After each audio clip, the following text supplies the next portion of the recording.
तो महाराष्ट्र में ट्रैवलिंग का पूरा सीन बदलने वाली एक बहुत बड़ी खबर आई है। यूनियन मिनिस्टर नितिन गडकरी ने पुणे और जलगांव को जोड़ने के लिए एक बिल्कुल नए एक्सप्रेसवे का ऐलान कर दिया है और दावा यह है कि ये सफर को मतलब घंटों छोटा कर देगा।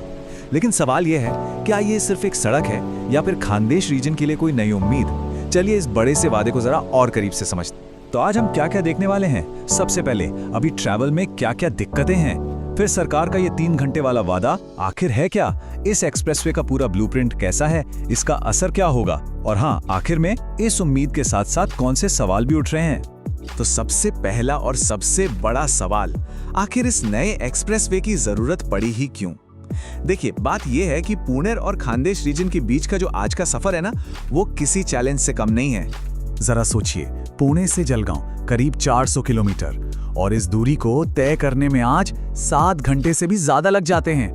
ये सिर्फ एक लंबा सफर नहीं है, मतलब दिन का एक बहुत बड़ा हिस्सा तो बस सड़क पर ही बर्बाद हो जाता है। अब होता क्या है कि लोगों को हर रोज ट्रैफिक जाम, टूटी फूटी सड़कें और गाड़ियों की भीड़ से दो चार होना पड़ता है। और देखिए, पुणे एक बहुत बड़ा एजुकेशन और आईटी हब है।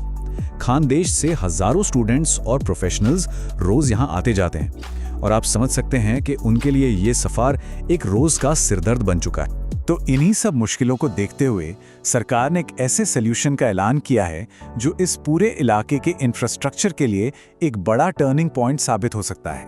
और सरकार का वादा बिल्कुल सीधा और साफ है।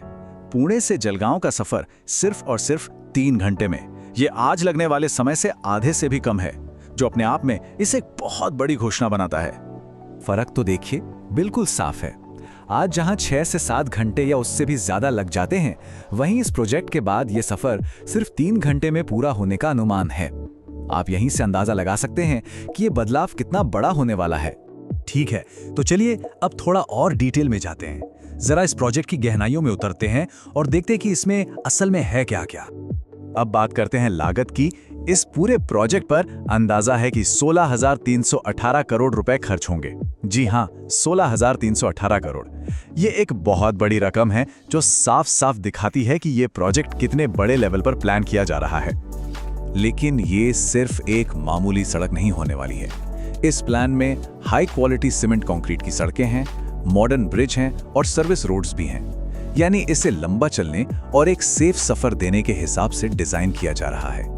अच्छा, अब बात करते हैं इसके बड़े इम्पैक्ट की, क्योंकि इसका असर सिर्फ ट्रैवल टाइम कम होने से कहीं ज्यादा होने वाला है। तो सवाल यह है कि ये 3 घंटे का सफर आखिर मुमकिन होगा कैसे?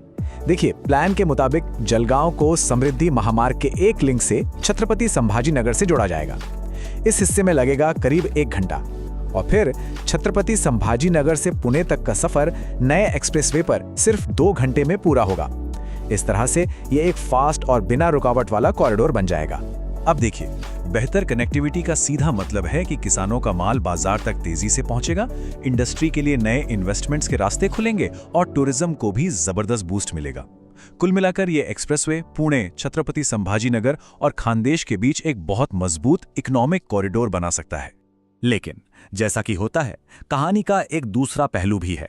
इस अनाउंसमेंट को लेकर लोगों में जितनी उम्मीद है, उतने ही कुछ गहरे शक और सवाल भी हैं। और यहीं वो सबसे बड़ा सवाल उठता है, क्या ये वाकई एक गेम चेंजर साबित होगा या फिर ये सिर्फ चुनावी मौसम की एक और बयानबाजी है? अब लोगों के मन में इन सवालों की ठोस वजह भी हैं। सबसे पहली बात तो है टाइमिंग। ये घोषणा ठीक चुनावों से पहले हुई है। दूसरी बात, इस इलाके में सड़कों के मेंटेनेंस का जो पुराना रिकॉर्ड रहा है वो कोई बहुत अच्छा नहीं है। इसी वजह से क्वालिटी और काम समय पर पूरा होगा या नहीं, इसे लेके चिंताएं हैं। तो बात घूम फिरकर वहीं आ जाती है, क्या ये एक्सप्रेसवे खानदेश के लिए सच में एक टर्निंग पॉइंट साबित होगा? ये सिर्फ एक सड़क का वादा नहीं है, ये तो पूरे इलाके के भविष्य का सवाल है और इसका जवाब उम्मीदों और हकीकत के बीच कहीं छुपा है, जो हमें सिर्फ आने वाला वक्त ही बताएगा।